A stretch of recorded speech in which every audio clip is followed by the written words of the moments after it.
BRS పార్టీని కేసీఆర్ బొందపెట్టిన నాయకుడు రేవంత్ రెడ్డి అని కరీంనగర్ జిల్లా కాంగ్రెస్ వర్కింగ్ ప్రెసిడెంట్ కోమటిరెడ్డి పద్మాకర్ రెడ్డి అన్నారు. కరీంనగర్లో నిర్వహించిన మీడియా సమావేశంలో పాల్గొని ముఖ్యమంత్రి రేవంత్ రెడ్డిని అగౌరవపరిచే విధంగా మాజీ ఎమ్మెల్యే బాల్కా సుమన్ చేసిన వ్యాఖ్యలను ఖండించారు.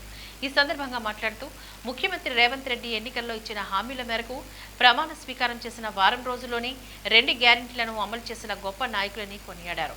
గతంలోని కేసీఆర్ రెండా వెధవలు సన్నాసులు అని మాట్లాడిన మాటలు గుర్తులేదని ప్రశ్నించారు.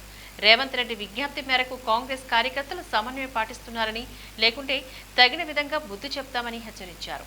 ఎమ్మెల్యేగా ఎంపీగా పదవిలో ఉన్నప్పుడు భూ mafia, mining mafia, land mafia చేసి కోట్ల రూపాయలు దండుకున్న బాల్కా సుమన్ కు ప్రజలు గుణపాఠం చెప్పినా బుద్ధి రాలేదని ఆక్షేపించారు. 200 మీటర్ల వరకు కరెంటు ఉచితంగా ఇచ్చినటువంటి హామీలను 4 హామీలు ఇప్పుడు పూర్తి చేసినట్టు అయిందని బాల్కా సుమన్ గారికి కన్నెర్ర చేసుకొని వారి కళ్ళలో కారం పోసుకొని ఈరోజు రేవంత్ రెడ్డి గారిని విమర్శించడం జరిగింది. నేను ఒకటే సూటిగా అడుగుతా ఉన్నా, మిస్టర్ బాల్కా సుమన్, నీకు తెలంగాణ ప్రజలు ఒకసారి ఎమ్మెల్యే పదవి ఇచ్చిర్రు, ఒకసారి ఎంపీ పదవి ఇచ్చిర్రు.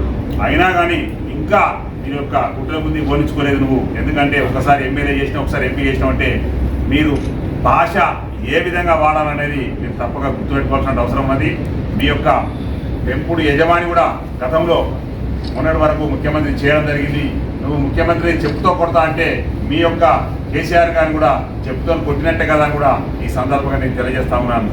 ఈ యొక్క భాషకు ఎవరైతే ఆద్యుడు ఉన్నారో అతనే కేసీఆర్ కూడా ఈ సందర్భంగా నేను తెలియజేస్తా ఉన్నాను. గతంలో ఎన్నో మాటలు వారు వెదవన్నాడు, సన్యాసి అన్నాడు, ముండా అన్నాడు, రండా అన్నాడు, ఇటువంటి భాష తీసుకొచ్చిందే కేసీఆర్ కూడా ఈ సందర్భంగా నేను తెలియజేస్తా ఉన్నాను. మీరు చెప్పుతో కొడతా అంటే రేవంత్ రెడ్డి గారు కనిసైగా చేస్తే చాలు, కాంగ్రెస్ పార్టీ కార్యకర్తలు నేను 2 చెప్పుతో కొట్టడానికి సిద్ధంగా ఉన్నారు. అదేవిధంగా ప్రజలు ఉన్నటువంటి మహిళలు మిమ్మల్ని చీకుతో కొట్టడానికి కూడా సిద్ధంగా ఉన్నారని సందర్భం నేను తెలియజేస్తా ఉన్నాను. కాంగ్రెస్ పార్టీలో చాలామంది మిమ్మల్ని ఎప్పుడెప్పుడు ముట్టడి చేద్దామని కోపం కొద్ది ఉన్నారు. కానీ రేవంత్ రెడ్డి గారు సమయం పాటించాల్సిందిగా మమ్మల్ని అందరికీ విజ్ఞప్తి చేసింది కాబట్టి ఈరోజు మేము సమయం పాటిస్తామని కూడా ఈ సందర్భం తెలియజేస్తా ఉన్నాను. మిస్టర్ బాల్కా సుమన్, నువ్వు గతంలో ఉద్యమంలో ఏం పని చేసినావు? దాదాపు ఒక ఉస్మానియా యూనివర్సిటీలో ఎంతోమంది విద్యార్థులు చనిపోవడానికి ఉద్వేగమైనటువంటి నువ్వు ఉద్యమంలో ఎంతోమంది చంపేరు. మీ హరీష్ రావుకు ఆ రోజు పెట్రోల్ క్యాన్ దొరికింది కానీ అగ్గిపేట దొరకలేదు. నువ్వు కూడా అదేవిధంగా చేయడం జరిగింది. ఈరోజు కొంతమంది విద్యార్థులు చనిపోతే వారి శవాల మీద, వారి పునాదుల మీద నీ రాజకీయ జీవితాన్ని నిర్మించుకున్నావు. మిస్టర్ బాల్కా సుమన్ కూడా ఈ సందర్భాన్ని తెలియజేస్తా ఉన్నాను. మీరు హైదరాబాద్లో డిక్సీలో కావచ్చు, ఆర్సీ బ్రదర్స్లో కావచ్చు, ఇంకా ఎన్నో సంస్థల నుంచి డబ్బులు వసూలు చేసినటువంటి మీరు కాదని నేను ఈ సందర్భంగా తెలియజేస్తా ఉన్నాను. ఇంకొక విషయం, నీ సొంత ఉన్నటువంటి మెట్పల్లిలో నువ్వు ఒక కౌన్సిల్గా నిలబడి ఇప్పుడు గెలిస్తే నువ్వు మొబైల్ అని కూడా ఈ సందర్భంగా తెలియజేస్తా ఉన్నాను. మిస్టర్ బాల్కా సుమన్, ఇప్పటికైనా నోరు అదుపులో పెట్టుకో.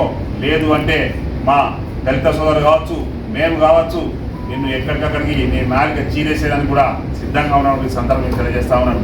నాలుక తెగ్గొస్తాం, ఇట్లా కట్టిపెట్టి చీరినావు అనుకో, మళ్ళా నువ్వు నోట్లకెళ్ళి మాట్లాడాలని కూడా సందర్భంగా తెలియజేస్తాను. నువ్వేదా ఆఫ్టర్ ఒక మంచిరాజు జిల్లాకు అధ్యక్షుడివి, అంత పెద్ద నాయకుడు. నువ్వు రేవంత్ రెడ్డి అంటే ఏమనుకుంటాను?